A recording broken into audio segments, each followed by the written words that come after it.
Welcome back to the Constitutional Clarion. A viewer has requested me to talk about referendums and plebiscites at the state level. In Australia, the Commonwealth Constitution is entrenched, meaning that it can only be amended by the special method of a referendum. But what about state constitutions and votes on other controversial matters at the state level? Each Australian state has its own constitution. Now, if you didn't know that, don't worry, you're in good company. When I was writing a book about the New South Wales Constitution, it was astonishing how often people, including lawyers, would say, I didn't know there was a New South Wales Constitution. In fact, I found so much to write about the New South Wales Constitution that I wrote an absolute doorstopper of a book about it. Still available from Federation Press for anyone who's interested. The key thing to know about state constitutions is that unlike the Commonwealth Constitution, they are not fully entrenched.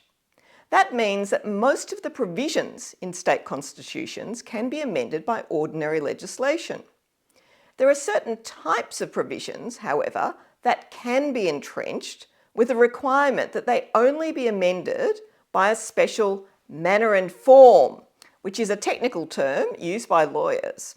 Now, this manner and form might be passing the amendment by a special majority in each house, such as a 2/3 majority, or it might require the approval of the people in a referendum, or, if you really want to go the whole hog, both. Now, the law about manner and form and which provisions you can entrench and how you go about doing that is actually quite complex. So I'll do a separate video about that one day, as other viewers have already asked me about it. But for present purposes, all you need to know is that some state constitutions have quite a few entrenched provisions and others have very few, or in the case of Tasmania, none at all. So it very much depends on the state and its constitution. It's also the case that some of the provisions that states claim are entrenched are probably not validly entrenched. And Victoria, yes, I'm looking at you here. But again, let's leave that for another time. The other thing you need to know is that sometimes states hold votes on contentious social issues even though there is no constitutional or legal requirement to do so. It often happens when a political party is split on an issue, or there are strong views in the community and it's seen as a means of decisively dealing with an issue. In Australia, we tend to reserve the term referendum for a vote to change the constitution and the term plebiscite for a vote about other policy matters. A referendum has to follow a required legal procedure, and if it succeeds, it has the effect of changing the constitution. You are voting on making the actual amendment to the constitution. It's already been passed by Parliament, and the vote of the people is the last step before the Governor-General gives royal assent. So if the referendum passes, the constitution is changed. A plebiscite, on the other hand, can be carried out in many different ways. For example, by a postal survey with or without compulsory voting, and it does not have the effect of altering the law in any way. It is rather a large opinion poll which helps to inform Parliament and perhaps justify Parliament's actions. Once the people have spoken, Parliament will be under significant pressure to give effect to their will, but it's not legally bound to do so. The distinction in the terminology between referendums and plebiscites is not strictly observed, and many plebiscites at the state level are commonly described as referendums because they involve a vote of the people. So it's best not to get too het up on the distinction in the terminology, but we do need to make the distinction in terms of substance because that is what matters. Interestingly, plebiscites have been held far more commonly at the state level than at the federal level. At the federal level, there were 2 plebiscites on conscription in 1916 and 1917, one on the national song in 1977, and more recently a plebiscite on same-sex marriage in 2017. But at the state level, there have been many more. It's worth looking at them because they provide an interesting social snapshot of the times, showing us what was controversial and important to people in particular eras. The greatest number of plebiscites, which were held in the early 20th century, were on the issue of alcohol, in particular hotel closing hours, liquor licensing, and indeed the idea of the prohibition of alcohol in Australia. Now, this largely came from the temperance movement of women who were responding to the high levels of domestic violence that result from inebriated men. Women were also concerned that the money needed to feed and clothe their families was often being poured down the throats of their husbands in the pub.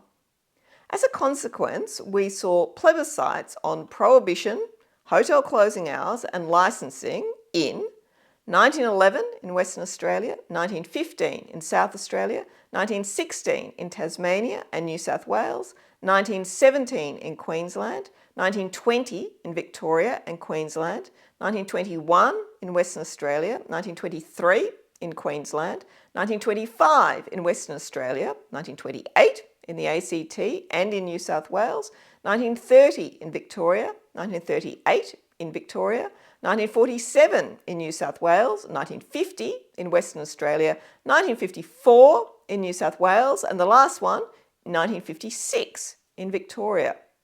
So over 45 years, there were quite a lot of plebiscites on this issue. Well, what did they decide? Well, the people actually opposed the idea of the total abolition of the sale of alcohol. They wanted alcohol to be available, but they mostly voted for the earliest option in terms of closing hours for pubs, which was 6 p.m. And this became known colloquially as the 6 o'clock swill, as men desperately drank the last of their beer before heading home to their families. The second most common issue to be raised in plebiscites was daylight saving. Now, there is, of course, no legal reason why the people need to vote on this issue directly. Parliament can, of course, just pass a law to introduce or abolish daylight saving. But in some states, there are very strong views about it. There have been 7 plebiscites on daylight saving, with New South Wales and South Australia happily accepting it. And as far as I can see, the Victorians and the Tasmanians were never directly asked about it. But it was implemented there anyway by Parliament. In contrast, Western Australians have rejected daylight saving at plebiscites held on 4 occasions: 1975, 1984, 1992 and 2009. Queensland also rejected it in a plebiscite in 1992. And that's why, in Australia, when the rest of the country moves to daylight saving time, Queensland and Western Australia do not. Gambling, like drinking, has also given rise to plebiscites. For example, South Australia held a plebiscite in 1965 about the establishment of a state lottery, and Tasmania held one in 1968 about establishing a casino. Perhaps more surprisingly, shopping hours, such as late night shopping and shopping on Sundays, have also resulted in plebiscites that have been held in South Australia and Western Australia. One of the best known plebiscites held in Australia was the Tasmanian one on where to build a dam for hydroelectricity. It raised environmental issues in both directions. On the one hand, saving a pristine wilderness, but on the other hand, if you did that, you ended up damaging the environment by burning dirty coal for power instead of using clean hydroelectricity. There was also a big debate about the options provided. The ballot paper only gave a choice between 2 locations for the dam, not whether to have a dam or not. There was a campaign for people to give an informal vote writing no dams on the ballot, as I mentioned in my previous video on treaties. There was also a debate about how the result was to be recorded. Should the state just record the outcome of the valid votes, or should it include the proportion of informal votes? This highlighted an important aspect of plebiscites, that they can give people a range of options to choose from. A constitutional referendum is different. You only get to choose between the status quo and the proposed amendment. You can't select from a number of different options to see which one has the most support. That's why when people discuss a future republic, they sometimes suggest that a referendum should be preceded by one or more plebiscites to let the people choose from different models to settle on the final model, which would then be put in a referendum to the people and be pitted against the status quo. What about other issues? Well, the very first plebiscite in Australia was held in South Australia in 1896. It concerned secular education, the teaching of scripture in state schools, and government grants for denominational schools. I did a video about this some time ago called The First Referendum Held in Australia. So if you're interested, check that one out. I actually did it while I was in sabbatical in Oxford with rather limited equipment, but it does explain why there's quite a different background. Religion in school was also put to plebiscites in Victoria in 1904 and in Queensland in 1910. And even though no plebiscites have been held on the issue since, it does remain a contested one today, particularly in relation to government grants to religious schools and the ability for religious schools to discriminate in relation to staff and students. Perhaps the most important plebiscites were those that occurred in the period from 1898 to 1900, at which the Australian colonies voted to approve federation and the proposed Commonwealth Constitution.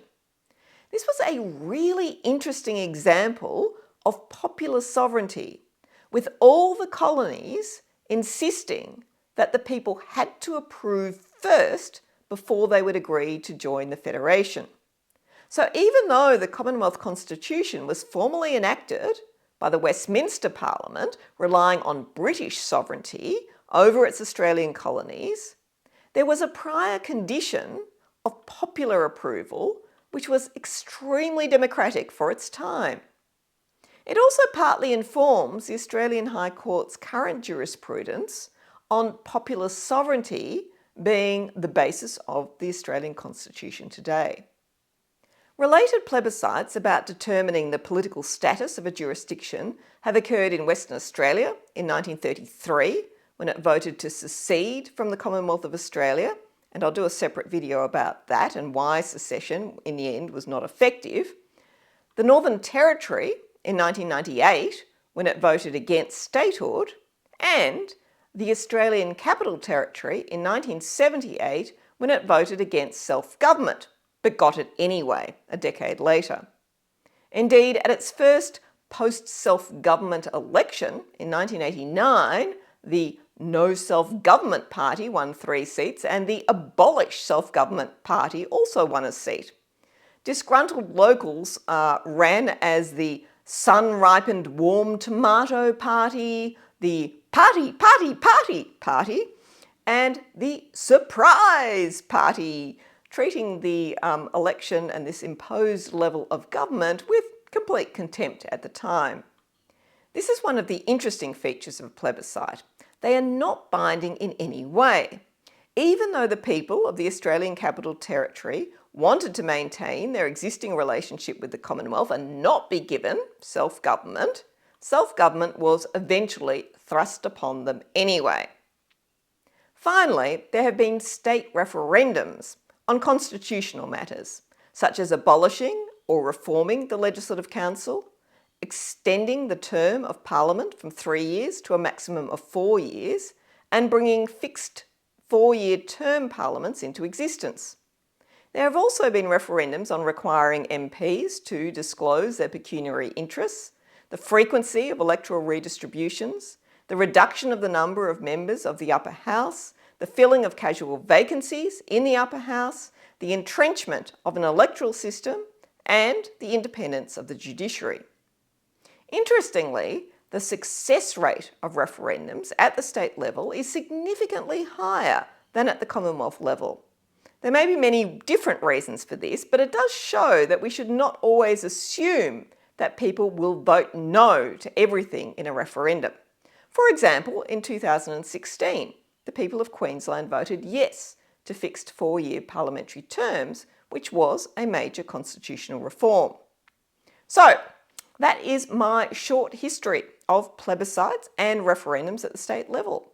I hope you found it interesting. Thank you for watching the Constitutional Clarion, and I look forward to seeing you again next time. Goodbye.